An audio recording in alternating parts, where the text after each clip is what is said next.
Sarah Lynn arrived at Edgefall Air Base every morning at 4:47 a.m., exactly 13 minutes before her shift officially started. At 36, she had the calloused hands of someone who'd spent years elbow-deep in aircraft engines. Her short, auburn hair always pulled back in a practical ponytail that never seemed to come loose, no matter how many hours she worked. The other mechanics called her the Ghost because she moved through the hangars with such quiet efficiency that you'd barely notice her presence until you realized your aircraft was running smoother than it had in months. She clutched her worn leather notebook against her chest as she walked through the pre-dawn darkness, its pages filled with meticulous system checks, maintenance schedules, and something else the others didn't know about: detailed flight manuals she'd copied by hand. During her lunch breaks, the security guards at the gate had long since stopped checking her ID. Sarah Lynn was as much a fixture at Edgefall as the concrete runways themselves. But Sarah carried a secret that gnawed at her every single day. Years ago, she had been a star cadet at the Combat Flight Engineering Academy, the kind of student instructors pointed to as an example of perfection. She'd mastered every subject, absorbed aircraft dynamics like a sponge, and dreamed of nothing but soaring through the clouds in a combat aircraft. Her test scores were flawless, her understanding of flight mechanics was profound, and her dedication was unquestionable. Then came the psychological evaluation. The panel of stern-faced officers had sat across from her, clipboards in hand, and delivered the verdict that shattered her world. Not psychologically suited for combat situations. They wanted aggression, they said. They wanted someone who could make split-second decisions to destroy enemy targets. Sarah's quiet confidence, her methodical approach, her preference for precision over brute force, all of it was deemed inadequate for the cockpit of a fighter jet. The rejection still echoed in her mind every morning as she walked past the X-90 Falcons in their climate-controlled hangars. These sleek, cutting-edge stealth aircraft represented everything she'd been denied. She knew their systems better than pilots who actually flew them, could troubleshoot their most complex malfunctions in her sleep, and had memorized every inch of their technical specifications.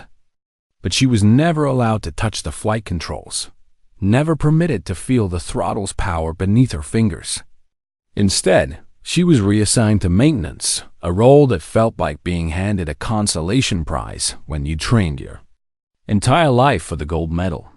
Day after day, she cleaned control panels, replaced wing flaps, and updated software on aircraft she'd never be allowed to fly. The closest she ever came to the pilot's seat was running pre-flight checks, ensuring every switch was perfect for someone else's adventure. What nobody knew was that Sarah had found her own way to fly. Every morning, 2 hours before her shift began, she slipped into the abandoned flight simulation room in Building C. The room was scheduled for demolition next year, but until then, its outdated simulators still functioned perfectly. In the blue glow of those ancient monitors, Sarah had logged over 3,200 hours of virtual flight time, more than most active combat pilots. She'd fly the same routes the real pilots flew, practice emergency procedures they'd never encounter, and master maneuvers that existed only in the most advanced training programs. Each simulated hour was a quiet act of rebellion against the system that had labeled her unfit, a private dedication to a dream she refused to abandon. The simulator didn't care about her psychological evaluation. It only cared about skill, precision, and the ability to bring an aircraft home safely. This particular morning, as Sarah powered up the simulation system, she noticed something different on the mission board. A new scenario had been added: Dead Ridge Extraction. The name sent a chill down her spine. Dead Ridge was notorious among pilots, a geological nightmare that created an electromagnetic dead zone where radar and communications failed completely. It was the kind of place where experienced combat pilots went to die, where the landscape itself seemed designed to swallow aircraft whole. Sarah selected the mission and settled into the pilot's seat. As the simulation loaded, she whispered a prayer her father had taught her before he died in these very same hostile skies 22 years ago. Fly smart, fly safe, and always come home. She didn't know it yet, but in just a few hours, those words would become more than a prayer. They would become her lifeline. The simulation began, and Sarah Lynn disappeared into the digital sky, unaware that this would be her last practice run before the real thing. The emergency klaxon shattered the pre-dawn quiet of Edgefall Air Base like a sledgehammer through glass. Sarah Lynn's hands froze on the simulator controls as red lights began flashing throughout Building C. She'd heard that sound only twice before in her 5 years at the base, and both times it had meant one thing: American lives were in immediate danger. She quickly shut down the simulation and ran toward the main hangar, her notebook clutched tightly against her chest. The base was erupting into organized chaos, mechanics sprinting between aircraft, ground crews fueling jets at lightning speed, and officers shouting orders over the wailing alarm. Sarah had seen this dance before, but never with such intensity. In the command center, she caught fragments of urgent conversations. A special forces unit was trapped deep in enemy territory, their communication severed, surrounded by hostiles who had them pinned down in a location that made rescue nearly impossible. They needed immediate supply drop medical equipment, ammunition, and communications gear, or they would be overrun within hours. Captain Jake Miller, the base's most experienced X-90 pilot, stood at the center of the briefing room, his face grim as he studied the mission parameters on the holographic display. Around him, other combat pilots shook their heads as they examined the route. The words "Dead Ridge" appeared on the screen, and Sarah watched as several pilots actually stepped backward. "It's suicide," muttered Lieutenant Rick Davis, a hotshot pilot who usually volunteered for the most dangerous missions. "The electromagnetic interference will kill all our instruments. We'll be flying blind through the most hostile airspace in the region.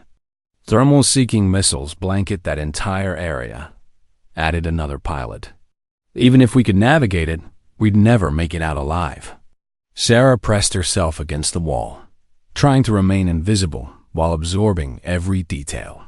She knew Dead Ridge better than anyone in that room. She'd flown it 183 times in simulation, mapping every wind current, every thermal pocket, every hidden ravine that could provide cover. But she was just the mechanic, invisible to the decision-makers who would choose which pilot to send on this mission. That's when the base's AI system chimed with its mission assignment protocol. Sarah watched the screen as the computer analyzed pilot qualifications, flight hours, and technical expertise. The algorithm was brutally efficient. It didn't care about rank, reputation, or politics. It only cared about data. A collective gasp rippled through the command center as a name appeared on the screen: Sarah Lynn, primary candidate for Dead Ridge mission. Captain Miller's face went red with indignation. "Her?" He scoffed, pointing directly at Sarah as if she was some kind of mechanical malfunction. "She's barely qualified to change oil, let alone pilot an X-90 through a combat zone. The computer's obviously malfunctioned." The room erupted in derisive laughter. Sarah felt her cheeks burn, but she remained silent, her expression carefully neutral. She'd learned long ago that defending herself only made the mockery worse. Instead, she simply clutched her notebook tighter and waited for the storm to pass. "Sir," Lieutenant Davis said, still chuckling, "with all due respect, she's a mechanic. She cleans cockpits. She doesn't fly aircraft, especially not into hostile territory. This has to be a system error." But Colonel Marcus Reeves, the base commander, hadn't spoken yet. He was a 60-year-old veteran who'd seen more combat than most pilots ever would. and he had a reputation for making decisions based on facts rather than assumptions. He studied the display with sharp, calculating eyes. "Pull her complete file," he ordered, his voice cutting through the laughter like a blade. "Everything. Academy records, technical evaluations, maintenance reports. I want to see exactly what the computer sees." Sarah's heart hammered against her ribs as her life's work appeared on the screen for everyone to see. Her academy scores were perfect, not just good, but mathematically flawless. Her maintenance record showed not a single error in 5 years, not one aircraft malfunction that could be traced to her work. And then came the detail that made the room fall silent: her simulation hours. 3,200 hours. Colonel Reeves read aloud, his eyebrows rising. "That's 4 times more than any active combat pilot on this base." "Simulation hours don't count," Captain Miller protested, but his voice had lost some of its earlier confidence. "Playing video games isn't the same as real combat flying." Sarah finally spoke, her voice quiet but steady. "I've flown Dead Ridge 183 times." Every head in the room turned toward her. "I know every wind pattern, every thermal updraft, every pocket where the electromagnetic interference is weakest. I know where the anti-aircraft batteries are positioned. And I know the 3 possible approach routes that might allow someone to get in and out alive." She opened her notebook and placed it on the table. The pages were filled with hand-drawn maps, wind calculations, and detailed mission notes. "I've been preparing for this exact scenario for 2 years." The room fell silent. Colonel Reeves leaned forward, studying Sarah's meticulous notes. "Why?" he asked quietly. "Why would you prepare for a mission you'd never be assigned to?" Sarah's voice was barely above a whisper. "Whisper. Because my father died in a place just like Dead Ridge. Because someone has to know how to fly there when everyone else is too afraid to try." For the first time in her career at Edgefall, Sarah Lynn had everyone's complete attention. And she was about to discover that sometimes the most dangerous moment isn't when you're ignored. It's when people finally start listening. The silence in the command center stretched like a taut wire, ready to snap. Sarah Lynn stood motionless, her notebook open on the table, while a dozen pairs of eyes scrutinized her handwritten notes. The detailed maps and calculations that had been her private obsession for 2 years were now exposed under the harsh fluorescent lights, and she felt more vulnerable than if she'd been standing there naked. Colonel Reeves traced a finger along one of her hand-drawn flight paths. "This approach vector," he said slowly. "It's completely different from our standard Dead Ridge protocols." "Because the standard protocols don't work," Sarah replied, her voice gaining strength. "They're based on satellite imagery that's 3 years old. The terrain has shifted. New anti-aircraft installations have been added. The electromagnetic interference patterns have changed." Captain Miller leaned over the table, his jaw set in a hard line. "And how exactly would a mechanic know about classified intelligence regarding enemy positions?" Sarah met his gaze steadily. "Because I listen. When pilots come back from reconnaissance missions, they talk. When maintenance crews repair battle damage, they report what they've seen. When communication specialists troubleshoot interference patterns, they share their findings. I've been piecing together the real picture of Dead Ridge for 2 years. Listening to hangar gossip doesn't make you qualified to fly a combat mission." Miller shot back, his voice rising. "You want to know what makes a pilot? It's the ability to make split-second decisions when people are shooting at you. It's the guts to pull 7 Gs while dodging missiles. It's the experience of actually being combat, not playing pretend." In a simulator, the personal attack hit Sarah like a physical blow, but she refused to flinch. She'd endured worse humiliation than this. "You're right," she said quietly. "I don't have combat experience. I don't have the psychological profile. of a typical combat pilot. But I have something else. I have preparation. I have knowledge. And right now, I might be the only person in this room who can bring those men home alive. Lieutenant Davis shook his head in disbelief. This is insane. We're actually considering sending a mechanic on a suicide mission. She'd be dead before she reaches the target zone. Then what do you suggest? Colonel Reeves asked, his voice sharp. Every qualified pilot in this room has looked at this mission and declared it impossible. We have 12 Special Forces operatives who will be overrun and killed within hours if they don't get those supplies. The AI system has identified her as our best option based on pure data analysis.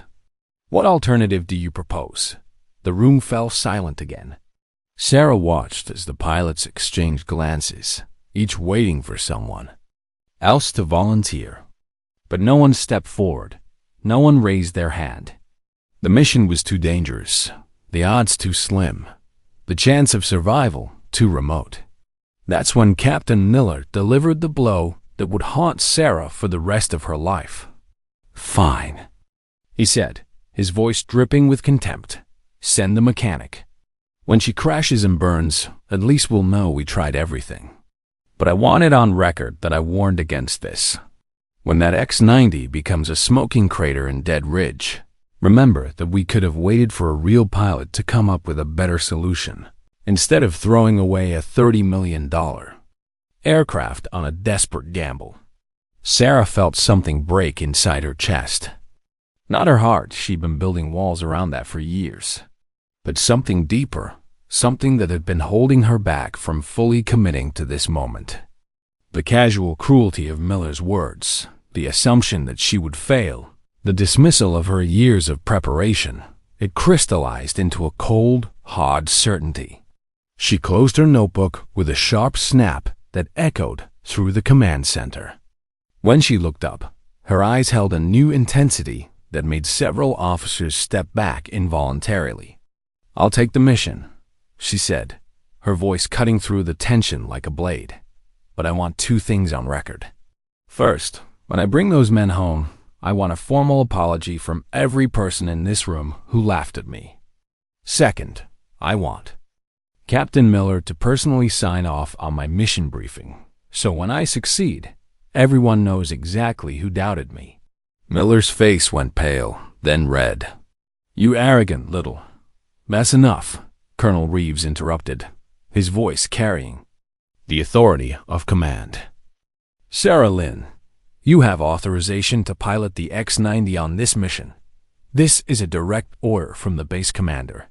Captain Miller, you will provide full support for this operation, including mission briefing and pre-flight authorization." Sarah nodded once, then turned and walked toward the door. As she reached the threshold, she paused and looked back at the room full of pilots who had dismissed her. "You know what the difference is between you and me?" she said quietly. "You see Dead Ridge as a place where pilots go to die. I see it as a place where heroes are born. I guess we'll find out which one of us is right." She walked out of the command center, leaving behind a room full of stunned officers and the sound of her own heartbeat thundering in her ears.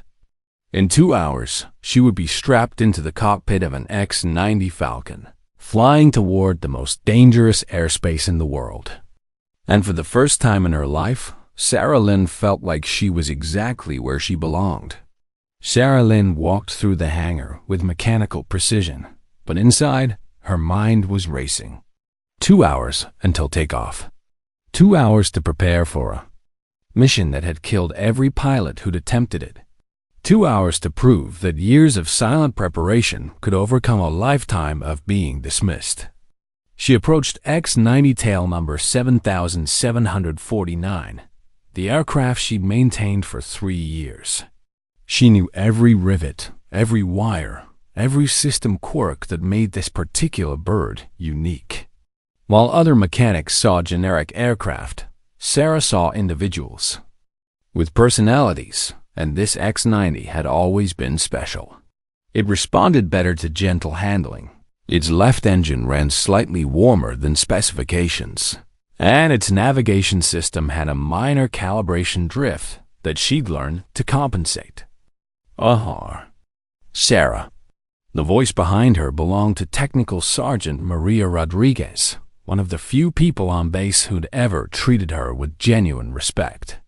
Maria was a veteran crew chief with 20 years of experience, and she'd been watching Sarah's methodical approach to aircraft maintenance for years.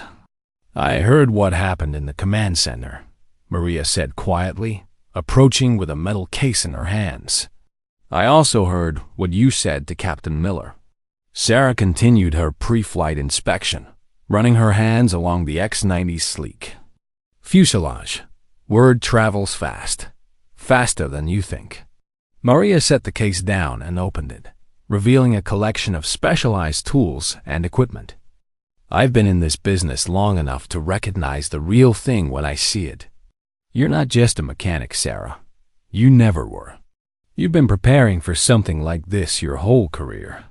Sarah paused, her hand resting on the aircraft's wing. "Miller's right about one thing. I don't have combat experience. I've never been shot at, never had to make life or death decisions in the air." "But you've made them on the ground," Maria replied. "Every time you've certified an aircraft as flight ready, you've been making life or death decisions. Every maintenance check, every system repair, every safety inspection. You've been holding pilots' lives in your hands. The only difference now is that you'll be holding your own life too." Maria pulled a small device from the case, a personal navigation unit that looked like it had been through several wars. "This belonged to my brother. He was a pilot in the first Gulf War. Flew reconnaissance missions over enemy territory when GPS was still experimental. He swore this old unit saved his life more times than he could count." Sarah accepted the device with reverence. "Maria, I can't." "Yes, you can. And you will. Because in about 90 minutes, you're going to climb into that cockpit and do something that no one else on this base has the courage to attempt. You're going to save 12 lives, and you're going to come home. And when you do, everyone who doubted you is going to have to live with the fact that they were wrong." As Maria walked away, Sarah continued her inspection with renewed focus. She checked every system twice, tested every backup, and verified every emergency protocol. This wasn't just pre-flight preparation. It was a ritual, a methodical process. That calmed her nerves and centered her mind. That's when she noticed someone watching her from the shadows between the aircraft. A young airman, maybe 19 years old, stepped forward hesitantly. Sarah recognized him, Airman First Class Tommy Peterson, a recent graduate from technical school who'd been assigned to her maintenance crew just 3 months ago. "Sergeant Lynn?" he said, his voice barely above a whisper. I wanted to? Thank you." Sarah looked up from the X-90's engine compartment. "Thank me for what?" "For showing me how to do things right. For never yelling when I made mistakes. For teaching me that being thorough isn't the same as being slow." Tommy shifted nervously. "The other crews, they make fun of how detailed you are. But I've been watching, and I've never seen an aircraft you've worked on come back with a maintenance-related problem. Never." Sarah felt an unexpected warmth in her chest. "Tommy, I'm just doing my job." "No, ma'am. You're doing it better than anyone else. And when you bring those soldiers home today, everyone's going to know it." He reached into his pocket and pulled out a small piece of paper. "I wrote down the radio frequency for the underground emergency channel, just in case your primary communications fail. My dad was a communications specialist in the Army, and he taught me about backup systems." Sarah looked at the carefully written numbers, then at the young man who'd thought to provide them. "Thank you, Tommy. This might actually save my life." As she tucked the paper into her flight suit pocket, Sarah realized that she wasn't as alone as she'd thought. In the vast machinery of the military, Among all the officers who'd dismissed her and pilots who'd mocked her, there were people who'd been quietly watching, quietly supporting, quietly believing in her. She climbed into the X-90's cockpit and began her final systems check. The seat molded around her body like it had been custom designed for her frame, which, in a way, it had been. Years of simulator training had taught her exactly how to position herself for optimal control and visibility. As she powered up the aircraft systems, Sarah caught a glimpse of herself in the cockpit's reflection. She looked different somehow, not like a mechanic pretending to be a pilot, but like someone who'd been preparing for this moment her entire life. Her father's voice echoed in her memory. Fly smart, fly safe, and always come home. In 30 minutes, she would find out if years of preparation could overcome a lifetime of doubt. In 30 minutes, Sarah Lynn would either vindicate every quiet hour of training, or she would become another casualty of Dead Ridge. But for now, she was exactly where she belonged, in the pilot's seat of a combat aircraft, with the power to save lives resting in her capable hands. The X-90 Falcon lifted off from Edgefall Air Base at 0847 hours, its engines humming with barely contained power. Sarah Lynn felt the familiar sensation of acceleration pressing her back into the pilot's seat, but this time it was different. This time, she wasn't in a simulator. This time, real lives hung in the balance. As the aircraft climbed through the morning sky, Sarah reviewed her mental map of Dead Ridge one final time. The treacherous terrain lay 127 miles to the northeast, a jagged landscape of canyons and peaks that had claimed more aircraft than any other location in the region. The geological anomalies that created the electromagnetic dead zone also generated unpredictable wind patterns and thermal updrafts that could tear an aircraft apart in seconds. Her radio crackled with the voice of Captain Miller in the control tower. Ghost 749, you are cleared for mission approach. Godspeed and ... fly safe. Sarah noticed the pause before his final words, the subtle shift in his tone. Even Miller, for all his earlier contempt, seemed to grasp the magnitude of what she was attempting. Copy that. Control. Ghost 749 proceeding to target zone. For the next 43 minutes, Sarah flew through clear skies, using the time to fine-tune her approach and run through emergency procedures. She tested every system, checked every backup, and mentally rehearsed the routes she'd flown countless times in simulation. The familiar weight of her father's photograph in her chest pocket gave her a sense of connection to the legacy she was carrying forward. As she approached the outer perimeter of Dead Ridge, the first signs of trouble appeared.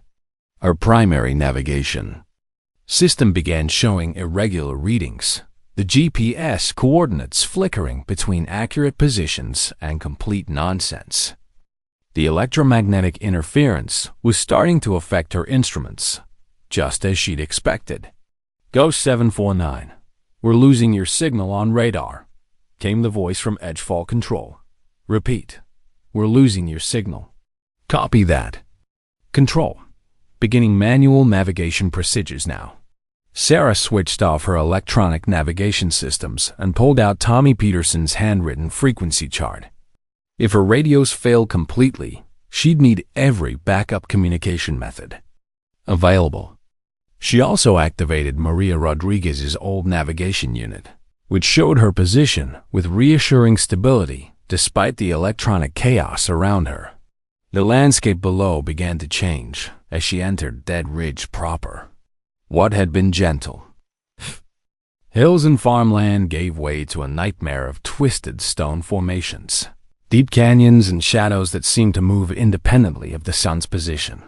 Sarah understood immediately why this place had such a deadly reputation. It looked like the surface of an alien planet. Her instruments began failing in sequence. First, the radar display went dark. Then the autopilot disengaged with a warning tone. Finally, her primary communications array dissolved into static. leaving her effectively blind and mute as she entered the most dangerous airspace in the region. But Sarah had trained for this exact scenario. While other pilots relied on technology, she had spent years developing the skills her father's generation had mastered: eyeball navigation, manual flight control, and the ability to read the sky like a book. She dropped her altitude to 500 feet above the canyon floor and began navigating by landmarks she'd memorized from reconnaissance photos. That's when the anti-aircraft fire began. The first burst of flak appeared off her starboard wing, a flowering explosion of shrapnel and fire that lit up the canyon walls. Sarah banked hard left, feeling the G-forces press against her body as she dove toward a narrow ravine she'd identified in her simulations. The X-90 responded to her commands with precision, its advanced flight systems working in harmony with her manual inputs. More explosions erupted around her as hidden gun positions opened fire. Sarah realized that the enemy had significantly upgraded their defenses since the last intelligence reports. There were twice as many anti-aircraft batteries, as expected, positioned in locations that created overlapping fields of fire. She pulled the X-90 into a climbing turn, using a technique she'd developed during her simulation training, a reverse trajectory, directional shift that made her flight path unpredictable while maintaining forward momentum. The maneuver was so unconventional that it confused the targeting systems below, buying her precious seconds to identify the Special Forces position. Through the chaos of gunfire and explosions, Sarah spotted a series of smoke signals rising from a concealed position near the base of a cliff. That had to be the extraction point, but reaching it would require flying through the densest concentration of anti-aircraft fire she'd ever encountered. Sarah took a deep breath and whispered her father's prayer: "Fly smart, fly safe, and always come home." Then she pushed the X-90 into a steep dive, racing toward the trapped soldiers at nearly 400 miles per hour. The aircraft shuddered as shrapnel from nearby explosions peppered its armored hull. Warning lights flashed across her instrument panel as secondary systems began failing. But Sarah held her course, her hands steady on the controls as she guided the X-90 through the gauntlet of enemy fire. At 200 feet above the ground, she opened the cargo bay doors and released the supply drop. Medical equipment, ammunition, and communications gear fell toward the Special Forces position in precisely calculated packages. Sarah watched in her mirrors as the supplies landed exactly where they needed to be, a perfect delivery that would give the trapped soldiers a fighting chance. But as she pulled out of the dive and began her escape climb, a searing flash of light erupted from her starboard wing. A direct hit from an anti-aircraft gun had torn through the X-90's right wing, severing hydraulic lines and destroying the primary flight control system. Alarms screamed throughout the cockpit as the aircraft began to lose control. Sarah's training kicked in instantly. She switched to manual flight controls, using pure muscle memory to wrestle the damaged aircraft back into stable flight. The X-90 responded grudgingly, its wounded systems fighting against her every command. She was 50 miles from home, flying a crippled aircraft through hostile territory, with most of her instruments dark and her communications dead. Any reasonable pilot would have considered ejecting, but Sarah Lynn had not come this far to give up now. She pointed the X-90's nose toward Edgefall Air Base and began the longest flight of her life. The X-90 limped through the sky like a wounded bird, its damaged right wing trailing smoke and hydraulic fluid. Sarah Lynn gripped the manual flight controls with white knuckles, every muscle in her body straining to keep the aircraft level. The electronic flight systems had failed completely, leaving her with nothing but mechanical linkages and her own determination to bridge the 50 miles between Dead Ridge and home. Without functioning instruments, Sarah navigated by landmarks she'd memorized during countless hours of study. A distinctive water tower marked the 10-mile checkpoint. A railroad bridge crossing a river indicated 30 miles from base. A small town with a peculiar church steeple meant she was 20 miles out and still alive. The damaged wing was creating massive drag, forcing Sarah to maintain constant pressure on the controls to prevent the aircraft from rolling into an unrecoverable spin. Her shoulders ached from the strain, and sweat stung her eyes despite the cold air whistling through the holes in the cockpit canopy. At the 15-mile marker, the X-90's left engine began showing signs of distress. The temperature gauge climbed into the red zone, and Sarah could hear the subtle change in the engine's note that indicated imminent failure. She had perhaps 10 minutes of flight time remaining before the engine would seize completely. That's when she remembered Tommy Peterson's emergency radio frequency. She switched to the backup communication system and transmitted on the underground channel he'd written down. Any station. This is Ghost 749 requesting emergency assistance. I am 10 miles south of Edgefall. Aircraft critically damaged, requesting immediate clearance for emergency landing. Static filled her headset for several seconds. Then, a familiar voice responded. Ghost 749, this is Edgefall Emergency. Sarah, is that you? It was Tommy himself, manning the emergency communications station. Tommy, thank God. I need you to clear the runway immediately. I'm coming in hot with multiple system failures. And Tommy? Tell Colonel Reeves that the mission was successful. The supplies were delivered. Copy that, Sarah. Runway's being cleared now. Emergency crews are standing by. We've got you on visual. You're trailing a lot of smoke. Can you maintain altitude? Sarah looked at her rapidly failing engine indicators. Negative. I'm losing power fast. This is going to be a controlled crash more than a landing. Through her cracked windscreen, she could see Edgefall Air Base in the distance. The runway looked impossibly small, a thin strip of concrete that she had to hit precisely or risk cartwheeling into the surrounding buildings. Her damaged wing was creating so much drag that she was approaching far too fast for a normal landing. At 5 miles out, the left engine seized with a grinding screech of metal on metal. The X-90 immediately began losing altitude, its glide ratio compromised by the battle damage. Sarah realized she wasn't going to make the runway. She was going to come up short and crash into the perimeter fence. That's when she remembered a technique from her simulation training, something so dangerous that it was considered theoretical rather than practical. She could use the damaged wing as an improvised air brake, deliberately stalling the aircraft at the last possible moment to bleed off speed and drop it onto the runway like a stone. The maneuver required perfect timing and a level of skill that bordered on the supernatural. Too early, and she'd crash short of the runway. Too late, and she'd slam into the ground at fatal speed. She would have exactly one chance to get it. Right. At 2 miles out, Sarah began her final approach. The X-90 was falling like a brick, its dead engines whistling as air rushed through the damaged fuselage. She could see emergency vehicles racing along the runway, their lights flashing in the bright morning sun.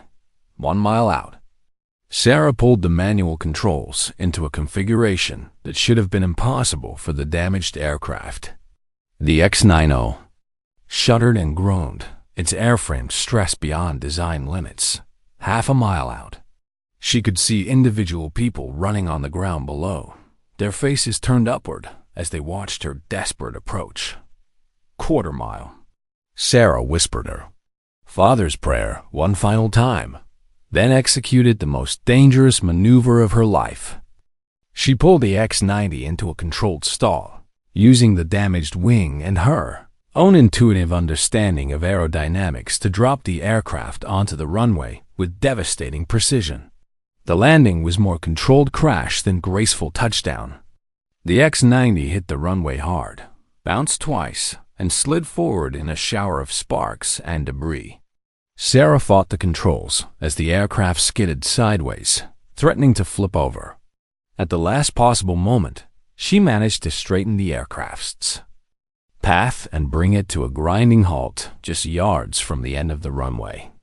Smoke poured from the wreckage as Sarah unbuckled her harness with shaking hands. She had made it home. Against all odds, despite massive system failures and critical battle damage, she had completed the mission and survived to tell about it. As she climbed out of the cockpit, Sarah Lynn looked back at the destroyed X-90 and realized that she had just accomplished something that would be talked about for years to come. She had flown into the deadliest airspace in the region, delivered critical supplies to trapped soldiers, and brought herself home through sheer skill and determination. The mechanic who had been told she'd never fly had just pulled off the most spectacular emergency landing in Edgefall's history. Sarah Lynn emerged from the smoking wreckage of the X-90 with oil-stained flight suit and a thin line of blood on her left cheek, where a piece of shrapnel had grazed her during the landing. She looked nothing like the triumphant hero of a Hollywood movie. She looked like someone who had wrestled with death and barely won. The entire base had turned out to witness her return. Mechanics, ground crews, administrative personnel, and pilots stood in a semicircle around the destroyed aircraft, their faces reflecting a mixture of awe, disbelief, and newfound respect. The silence was profound, broken only by the crackling of cooling metal and the distant wail of emergency sirens. Colonel Reeves was the first to approach, his weathered face showing an expression Sarah had never seen before, not just respect, but something approaching reverence. He stopped 3 feet away and slowly removed his cap, a gesture of honor typically reserved for fallen heroes. "Sergeant Lynn," he said, his voice carrying across the hushed crowd, "I need to know about the mission. Did you reach the extraction point?" Sarah nodded, exhaustion weighing down her shoulders like a physical burden. "Supplies delivered on target, sir. 12 packages, including medical equipment and communications gear. The Special Forces team had visual confirmation of successful delivery." A collective sigh of relief rippled through the assembled crowd. 12 American lives had been saved by the woman they had dismissed as just a mechanic. The irony was not lost on anyone present. That's when Captain Miller stepped forward, his face pale and his usual arrogance replaced by something that might have been shame. "Sarah, I owe you an apology. We all do. What you accomplished today was ... It was impossible. And I was wrong to doubt you." Sarah looked at him steadily, remembering his words from just a few hours earlier. "Send the mechanic. When she crashes and burns, at least we'll know we tried everything." She had every right to be angry, every justification for throwing his mockery back in his face. Instead, she simply nodded. "Apology accepted, Captain. We all have our roles to play." Lieutenant Davis approached next, his cocky demeanor completely absent. "I don't understand how you did it. The manual navigation, the emergency landing, flying through that level of anti-aircraft fire. It shouldn't be possible." Sarah pulled her worn notebook from her chest pocket, its pages now stained with hydraulic fluid and marked with burns. "From flying debris, preparation," she said simply. "Every simulation hour, every system study, every maintenance check. It all led to this moment." Technical Sergeant Rodriguez pushed through the crowd, tears streaming down her weathered face. "My navigation unit," she said, embracing Sarah with fierce pride. "Did it help?" "It saved my life," Sarah replied honestly. "When all the electronic systems failed, your brother's old unit was the only thing keeping me oriented. He would be proud." Airman Peterson appeared next, his young face bright with excitement and vindication. "The emergency frequency worked perfectly. You might have made the difference between a successful landing and a catastrophic crash." Sarah looked around at the faces surrounding her, people who had quietly supported her when the officers had dismissed her. All of you contributed to this mission's success. Every person who helped me prepare, who shared knowledge, who believed in me when others didn't. Colonel Reeves stepped forward again, his voice taking on the formal tone of military protocol. Sergeant Lin, your actions today reflect the highest traditions of military service. You voluntarily undertook a mission that experienced combat pilots deemed impossible. You successfully delivered critical supplies to trapped American forces. And you brought yourself and a valuable aircraft home despite catastrophic damage. He paused, looking around at the assembled crowd. Furthermore, your innovative flight techniques and creative problem-solving under extreme conditions demonstrate exceptional skill and courage. I am recommending you for immediate promotion to Staff Sergeant and formal recognition for valor. Sarah felt overwhelmed by the sudden praise, but something inside her rebelled against the fanfare. Sir, with respect, I don't need a medal or a promotion. I just want to do my job. Your job has changed, Colonel Reeves replied firmly. Effective immediately, you are transferred to the pilot training program. The military cannot afford to waste talent like yours in a maintenance bay. The announcement sent a murmur through the crowd, but Sarah shook her head. Colonel, I appreciate the gesture, but my place is with the aircraft. Someone has to keep them flying safely. Someone has to make sure the pilots who do get assigned to combat missions have equipment they can trust. Captain Miller stepped forward again, his voice carrying a new note of humility. Sarah, you've proven that you're one of the finest pilots this base has ever seen. Why would you want to stay in maintenance? Sarah looked around at the faces, watching her mechanics who had always respected her work, young airmen who looked up to her dedication, and veteran NCOs who understood the value of expertise over ego. She thought about her father, who had flown into hostile territory and never come home. She thought about the 12 Special Forces soldiers who were alive because someone had prepared obsessively for an impossible mission. Because, she said, finally, someone has to be ready for the next impossible mission. Someone has to study the places where other people are afraid to go. Someone has to prepare for the day when all the qualified pilots say it can't be done. She looked directly at Captain Miller. You called me just a mechanic, but you were wrong. I'm not just anything. I'm the person who makes sure the aircraft work when they have to. I'm the person who studies every system until I understand it better than the people who designed it. I'm the person who prepares for scenarios that everyone else considers impossible. Sarah closed her notebook and tucked it back into her pocket. And when the next dead ridge comes along, and it will come along, I'll be ready. Because that's what mechanics do. We keep things working when everything else falls apart. The crowd began to disperse, but many of the base personnel made a point of stopping to shake Sarah's hand or offer words of gratitude. She had become something more than a mechanic in their eyes. She had become a symbol of what was possible when preparation met opportunity. As the sun began to set over Edgefall Air Base, Sarah Lynn walked back toward the maintenance hangar where another X-90 waited for her attention.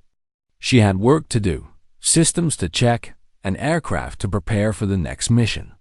Behind her, the smoking wreckage of X-90 tail number 7749 stood as a monument to the impossible, a reminder that sometimes the most unlikely heroes are the ones who have been preparing in silence all along. 3 weeks after the Dead Ridge mission, Sarah Lynn arrived at work to find something that stopped her in her tracks. Mounted on the wall of the flight simulation room was a large, professional photograph of her emerging from the damaged X-90, her face serious and focused, her flight suit stained with the evidence of her ordeal. Beneath the image, engraved in polished brass, were the words, "The only one brave enough to fly where no one else dared." But the real surprise came when she powered up the simulation system. A new training module had been added to the curriculum. the Lin maneuver advanced emergency landing techniques.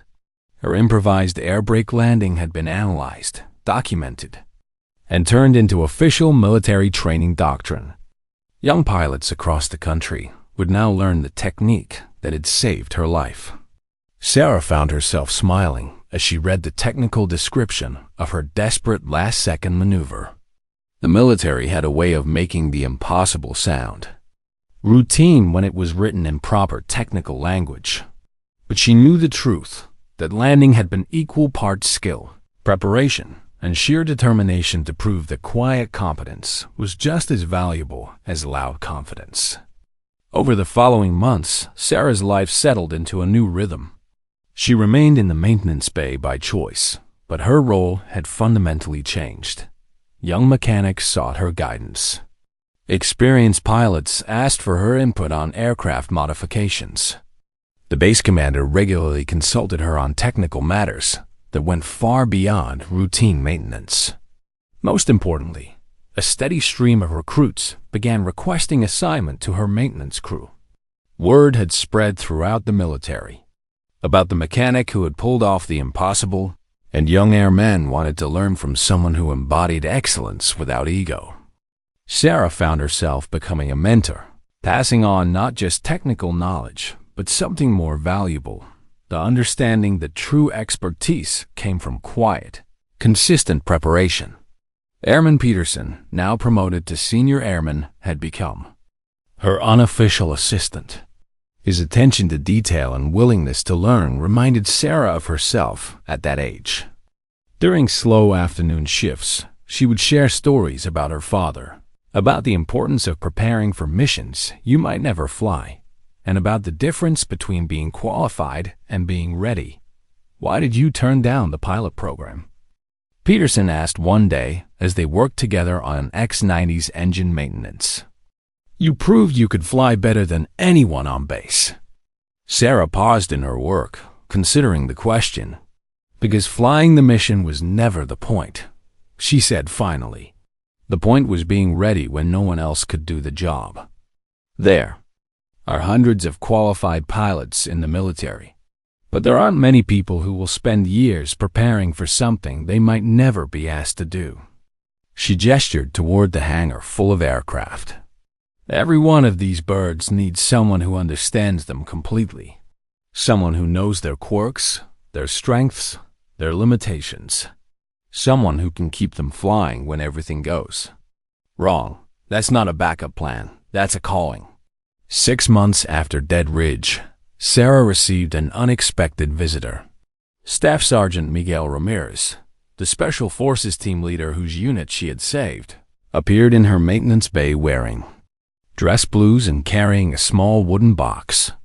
"Sergeant Lin," he said, his voice thick with emotion, "I wanted to thank you personally for what you did. My team, we all have families. Kids who still have their fathers because of your courage." He handed her the wooden box. Inside, nestled in black velvet, was a simple brass compass. "This belonged to my grandfather. He carried it through World War II, Korea, and Vietnam. He always said it would find its way to someone who needed it more than he did." Sarah accepted the compass, with reverence, understanding the weight of the gift. "Sergeant, I just did my job." "No," Ramirez replied firmly.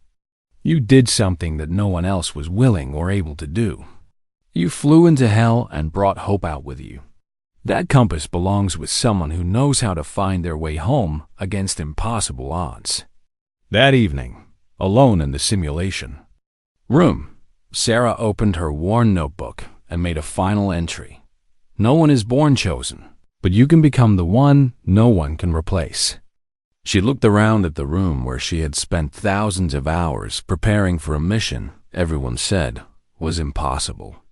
The old simulators hummed quietly, ready for the next person who would dare to dream of flying into places others feared to go. Sarah Lynn had never wanted to be a hero. She had only wanted to do her job well, to honor her father's memory, and to be ready when someone needed her skills. But in pursuing those simple goals with unwavering dedication, She had become something more valuable than a hero. She had become irreplaceable. As she powered down the simulation system and prepared to leave for the night, Sarah caught sight of her reflection in the dark monitor screen. She saw not the mechanic who had been dismissed and mocked, but the woman who had proven that true strength often resided in quiet preparation, that the most important battles were sometimes fought by the most unlikely warriors. Outside, the X-90 Falcons sat in their hangars, maintained and ready by hands that understood their every component. Tomorrow, Sarah would return to her work, ensuring that when the next impossible mission arose, someone would be ready to answer the call. Because that's what mechanics do. They keep things working when everything else falls apart. And sometimes, when the stakes are highest and the odds are impossible, they climb into the cockpit themselves and show the world what quiet competence can accomplish. The brass nameplate on her toolbox still read, S. Lynn, Aircraft Maintenance. But everyone in Edgefall Air Base knew the truth. She wasn't just a mechanic. She was the guardian angel who made sure that when heroes needed wings, those wings would never fail them. And in the flight simulation room, under the glow of monitors and the watchful eye of her photograph, a new generation of airmen was learning that sometimes the most powerful weapon in the military arsenal was a person who refused to give up on their dreams, no matter how many times the world told them they weren't qualified to pursue them. If you enjoyed this story, don't forget to hit the subscribe button and become a part of our Everyday Life Stories community. Where are you watching from? Drop a comment below. We love hearing from our amazing viewers around the world.